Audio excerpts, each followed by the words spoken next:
Transparansi pasar versus kerahasiaan kotak tender. Mari kita membedah mitos persekongkolan dalam e-purchasing.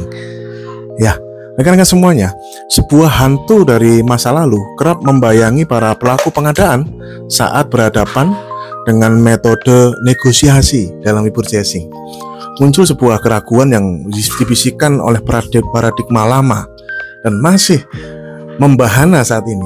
Bukankah memilih satu penyedia untuk dinegosiasi itu sama kayak penunjukan langsung yang dilegalkan dan membuka celah persekongkolan?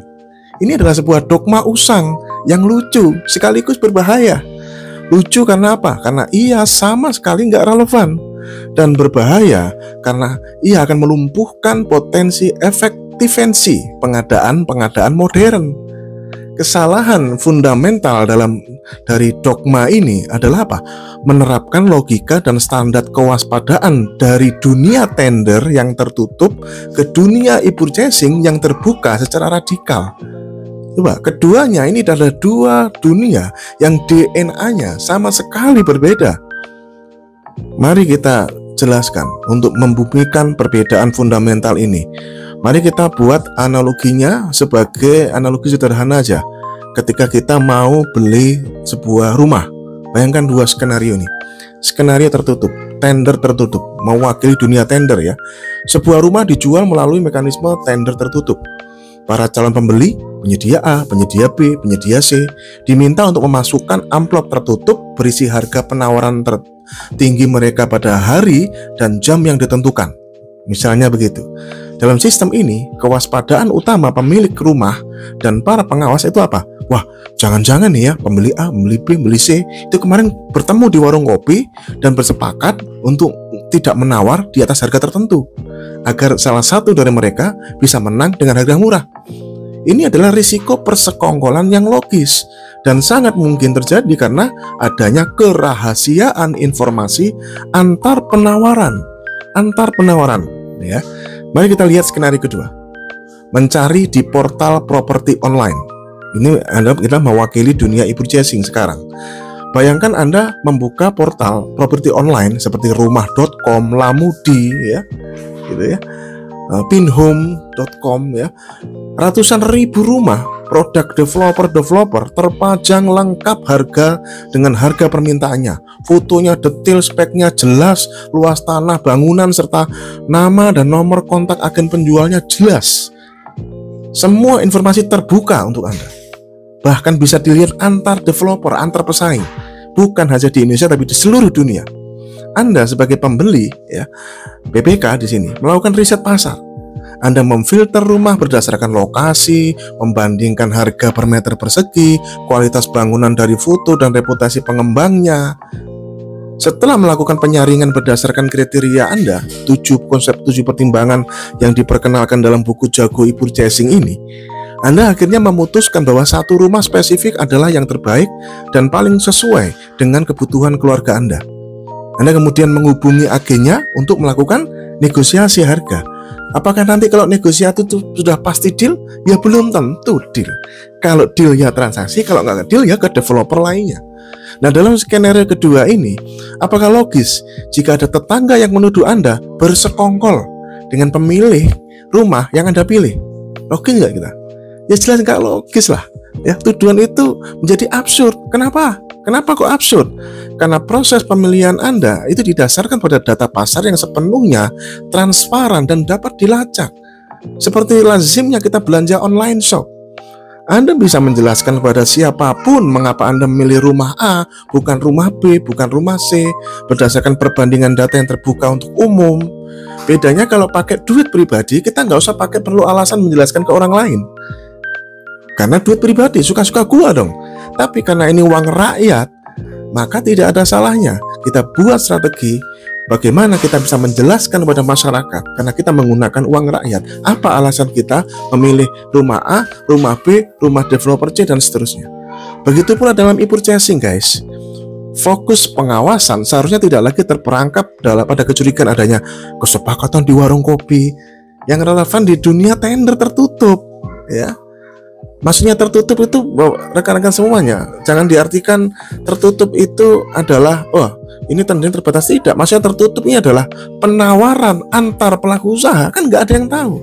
Nggak ada proses bidding itu satu peserta tender yang satu dengan peserta tender yang lain tuh tahu apa yang ditawarkan dan harganya berapa, speknya apa, nggak ada.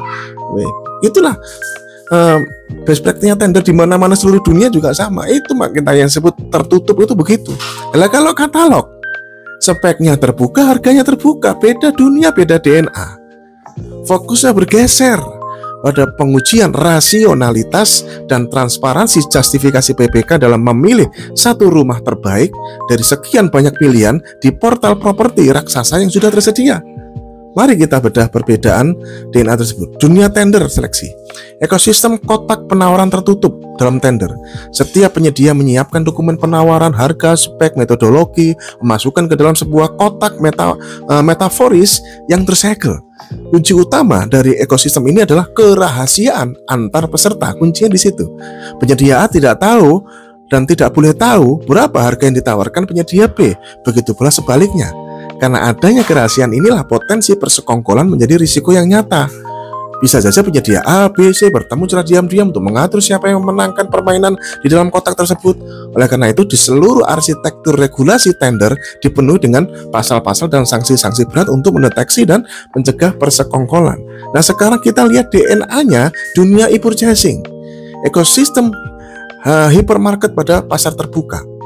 Dalam e-purchasing itu gak ada kotak tertutup. Yang ada adalah rak pajangan. Tender itu kotak tertutup, e-purchasing rak pajangan di sebuah hypermarket yang bukanya 24 jam. Katalog kan bukanya 24 jam, guys, ya. Kunci utama dari ekosistem ini adalah transparansi radikal. Harga, spek, identitas, kurang apa coba? Harganya, speknya, identitas yang jualan itu terpampang jelas, dapat dilihat masing-masing semuanya, dan bahkan oleh seluruh masyarakat dunia. Data ini terbuka selama berbulan-bulan. Dalam kondisi keterbukaan total seperti inilah narasi persekongkolan itu menjadi gak logis sama sekali. Bagaimana mungkin penyedia A dan B bersekongkol mengatur harga jika harga mereka sudah dipublikasikan secara terbuka untuk seluruh dunia? Inilah alasan fundamental mengapa isu persekongkolan sebagaimana didefinisikan dalam konteks tender itu sangat gak relevan untuk dituduhkan mekanisme e-purchasing. LKPP sebagai regulator itu memahami perbedaan fundamental ini. Itulah sebabnya dalam seluruh tingkatan regulasi Anda perhatikan, mulai dari tingkatan Porpres sampai keputusan Deputi LKPP, kriteria dan larangan terkait persekongkolan secara spesifik itu ditempatkan pada bab-bab yang mengatur metode pemilihan tertutup, ya, seperti kayak tender, seleksi gitu. Dan secara sadar tidak dicantumkan dalam ketentuan keturunan apapun yang terkait e-purchasing, nggak ada. Ini bukan satu kelalaian LKPP, bukan. Itu melainkan sebuah desain regulasi yang cerdas berdasarkan karakteristik risiko yang berbeda, guys, ya. Akuntabilitas dalam e-purchasing, dalam metode negosiasi tidak lagi diukur dari apakah ada kompetisi prosedural untuk mencegah kolusi, melainkan sudah bergeser menjadi apa? Seberapa transparan dan dapat dipertanggungjawabkan dasar pengambilan keputusan PPK dalam memilih satu penyedia dari pasar yang terbuka. Beda konsepnya. Disinilah kerangka 7 pertimbangan menjadi alat pembuktian akuntabilitas tersebut. Ia adalah justifikasi terstruktur yang menunjukkan bahwa pemilihan dilakukan berdasarkan analisis nilai terbaik, the best value, bukan berdasarkan kesepakatan di ruang gelap yang memang tidak mungkin ada dalam pasar yang terang benderang. Ya, rekan-rekan semuanya. Oke, itulah penjelasan ya mengenai pembedahan ya mitos persekongkolan dalam e-purchasing. Tunggu pembahasan selanjutnya.